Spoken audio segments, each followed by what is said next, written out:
अजितदादांचा विमान अपघात झाला ही बातमी समोर येताच संपूर्ण महाराष्ट्राला पहिला मोठा धक्का बसला होता. पण आता तब्बल 6 दिवसांनंतर या अपघातासंदर्भात असा एक धक्कादायक खुलासा समोर आलाय की ज्यामुळे महाराष्ट्राला दुसरा कदाचित त्याहूनही मोठा धक्का बसलाय. कारण विमान उड्डाणापूर्वीच्या अधिकृत यादीत त्या दिवशी 6 जण विमानात बसले होते. मात्र अपघातानंतर घटनास्थळी फक्त 5 जणांचेच मृतदेह सापडले. मग तो 6वा व्यक्ती नेमका कोण होता आणि त्याचा मृतदेह कुठे आहे, हीच ती धक्कादायक माहिती आहे जी आज 6व्या दिवशी उघड झाली आहे. कालपर्यंत टीव्हीवर जे काही दाखवले जात होते, बातम्यांमध्ये जे सांगितले जात होते, त्या सगळ्या गोष्टी आज खोट्या ठरू लागल्या आहेत. कारण एक अत्यंत भयानक सत्य समोर आलं आहे. विमानात 6 जण होते, पण बॉडी मात्र 5च सापडल्या. गेल्या 5 दिवसांपासून तपास यंत्रणा अतिशय वेगाने काम करत होत्या. या तपासादरम्यान 5 अतिशय महत्त्वाचे पुरावे हाती लागले आणि काल अखेर त्या मुख्य आरोपीला अटक करण्यात आली. 6 तासांच्या कसून चौकशीत तो आरोपी अखेर फुटला. त्याने या अपघाताबाबत जे काही सांगितलं त्यामुळे या संपूर्ण प्रकरणाची दिशा पूर्णपणे बदलली आहे.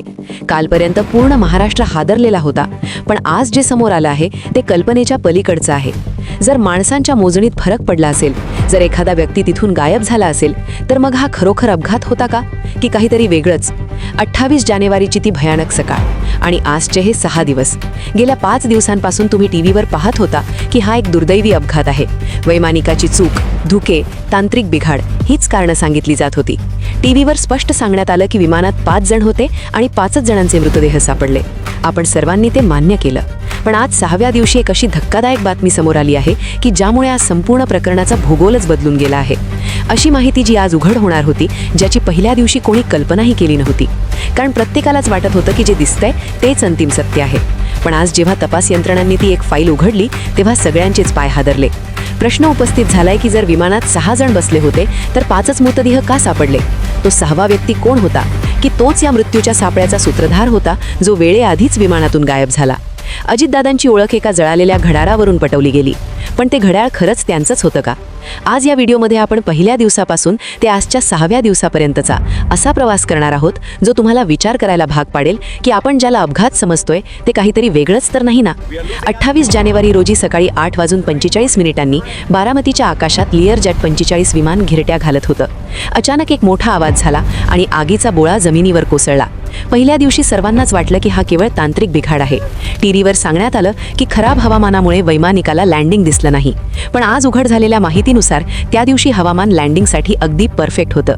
मग विमान हवेतच 5 वेळा का फुटलं? पहिल्याच दिवशी जे लपवलं गेलं तेच आज भयानक सत्य म्हणून समोर येत आहे. 29 जानेवारीला संपूर्ण महाराष्ट्र अश्रू ढाळत होता.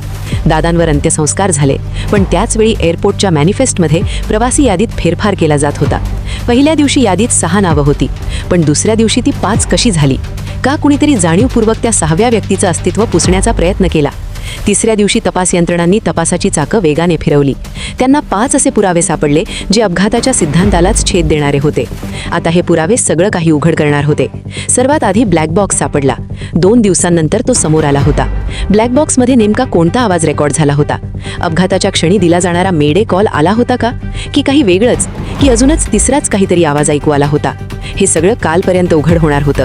पण आज जी भयानक माहिती समोर आली ज्याचा विचारही कोणी केला नव्हता, त्यामुळे संपूर्ण चित्रच बदलून गेलं आहे. कालपर्यंत टीव्हीवर दाखवलं जात होतं की हा अपघात आहे, तांत्रिक बिघाड आहे. कालपर्यंत एका आरोपीलाही अटक झाली होती. त्या आरोपीविषयी वेगवेगळ्या माहिती दाखवल्या जात होत्या. पण माणूस जे बोलतो त्यावर कोणीही सहज विश्वास ठेवत नाही. पुरावे मात्र नेहमी खरं बोलतात. पुरावा ही अतिशय महत्त्वाची गोष्ट असते. पुरावा बोलू लागला की त्यालाच आपण सत्य मानतो. मग पुरावा नेमका काय होता? काय घडलं? शेवटी विमानात 6 माणसं होती की 5? जर 6 होती तर 5च मृतदेह कसे सापडले? मग तो एक जण कोण आहे जो आजही सापडलेला नाही? काय घडली ती महत्त्वाची माहिती? याच अतिशय गंभीर मुद्द्यापासून आपण सुरुवात करतोय. आत्तापर्यंत ब्लॅक बॉक्स सापडला आहे. पहिल्या दिवशी नाही, पण 2 दिवसांनंतर तो मिळाला. ब्लॅक बॉक्समधून समोर आलं की मेडे कॉल दिला गेला नाही. त्याऐवजी घाबरलेल्या अवस्थेत ओ शिट असा एकच शब्द ऐकू आला आहे. हे सगळं समोर येत असताना लोकांना वाटू लागलं होतं की कदाचित हा अपघातच असेल, काहीतरी तांत्रिक इश्यू झाला असेल. पण आजचा जो धक्कादायक खुलासा समोर आलाय त्याआधी सगळेच वेगळ्याच विचारात होते. पण आज जी माहिती समोर आली तिचा विचार कोणीही केला नव्हता. आज 4थ्या दिवसापर्यंत तपास यंत्रणांनी एका संशयास्पद व्यक्तीला ताब्यात घेतलं. 28 तारखेला अपघात घडला, 29 तारखेला अंत्यविधी झाले 30 तारखेला तपास सुरू झाला आणि 31 तारखेला या प्रकरणामधली खरीखुरी माहिती बाहेर यायला सुरुवात झाली, जेव्हा एका आरोपीला थेट अटक करण्यात आली. चौथ्या दिवशी तपास यंत्रणांनी एका संशयास्पद व्यक्तीला ताब्यात घेतलं. तो होता विमान कंपनीचा मालक. पण आज उघड झालं आहे की त्या मालकाचे काही विदेशी लोकांशी आणि राजकीय शत्रूंशी आर्थिक संबंध होते. 6 तासांच्या चौकशीत तो आरोपी फक्त एकच वाक्य बोलला, मला फक्त विमान उडवायला सांगितलं होतं, बाकी मला काहीच माहिती नाही. याचा अर्थ स्पष्ट आहे, कट. 5व्या दिवशी सांगण्यात आलं की दादांच्या हातातील घड्याळावरून त्यांची ओळख पटली, कारण मृतदेह इतक्या वाईट अवस्थेत होते की ओळखणं अशक्य होतं. पण आज अमोल मिटकरींनी एक असा प्रश्न उपस्थित केला आहे की ज्यामुळे सगळ्यांच्याच भुवया उंचावल्या आहेत. ते म्हणतात, जर सोनं वितळलं, विमानाचा धातू वितळला, तर ते घड्याळ सुरक्षित कसं राहिलं? आणि जर ते घड्याळ त्या 6व्या व्यक्तीने तिथे जाणीवपूर्वक ठेवलं असेल तर? मित्रांनो, आता या कथेच्या त्या टप्प्यावर आपण आलो आहोत जिथे सगळ्या तुटलेल्या कड्या एकत्र येऊ लागल्या आहेत. आज 6व्या दिवशी अजितदादांचे अत्यंत निकटवर्तीय आणि त्यांच्या विचारांचे कट्टर समर्थक आमदार अमोल मिटकरी मीडियासमोर आले आणि त्यांनी अतिशय धक्कादायक माहिती दिली. त्यांनी थेट विचारलं, 6 लोक विमानात बसले होते हे रेकॉर्डवर आहे, मग टीव्हीवर 5च मृतदेह का दाखवले गेले? तो 6वा व्यक्ती सुरक्षित बाहेर पडला की त्याला जाणीवपूर्वक गायब करण्यात आलं? मिटकरींनी उपस्थित केलेली ही शंका महाराष्ट्राच्या राजकारणात भूकंप घडवणारी आहे. त्यांनी आणखी एक गंभीर बाब सांगितली, विमानाचे पायलट 2दा का बदलले गेले? जो पायलट मध्यधुंद असायचा, ज्याचा रेकॉर्ड खराब होता, त्यालाच दादांच्या विमानासाठी का निवडण्यात आलं? या प्रश्नाचं उत्तर आजही प्रशासनाकडे नाही. विमान जळालं, माणसं जळाली, पण माळ रानावर पडलेली कागदपत्र का जळाली नाहीत? हा प्रश्न आजही अनुत्तरित आहे. मिटकरी म्हणतात की हा अपघात नसून महाराष्ट्राच्या नेतृत्वावर केलेला हा मोठा सर्जिकल स्ट्राईक आहे. आज 6 दिवस झाले आहेत. दररोज एक नवी माहिती समोर येते आणि जुन्या बातम्या खोट्या ठरत आहेत. पहिल्या दिवशी जो अपघात वाटत होता, तो आज 6व्या दिवशी एक व्यावसायिक आणि राजकीय कट वाटू लागला आहे.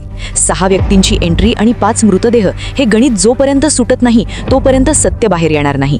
अमोल मिटकरींनी उपस्थित केलेले हे प्रश्न आणि तपास यंत्रणांच्या हाती लागलेले ते 5 पुरावे हे सगळे एकाच दिशेने इशारा करत आहेत. पण तुम्हाला काय वाटतं, तो 6वा व्यक्ती कोण असू शकतो? विमानातून एखादी व्यक्ती हवेत गायब होऊ शकते का? दादांच्या जाण्याने महाराष्ट्र हळहळला आहे, पण आज जी माहिती समोर आली आहे ती खरंच सुन्न करणारी आहे. मात्र इथे एक गोष्ट लक्षात घेणं अत्यंत गरजेचे आहे. सध्या सोशल मीडिया आणि काही सूत्रांकडून विविध वावड्या पसरवल्या जात आहेत. मी स्पष्टपणे सांगू इच्छितो की हे चॅनल कोणत्याही गोष्टीची अधिकृत पुष्टी करत नाही.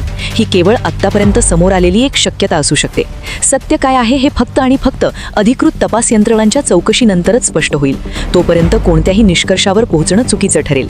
पण ज्या पद्धतीने 6वा व्यक्ती आणि 5 मृतदेह हे गणित मांडलं जात आहे, त्यावरून मनात नक्कीच शंका निर्माण होत आहेत.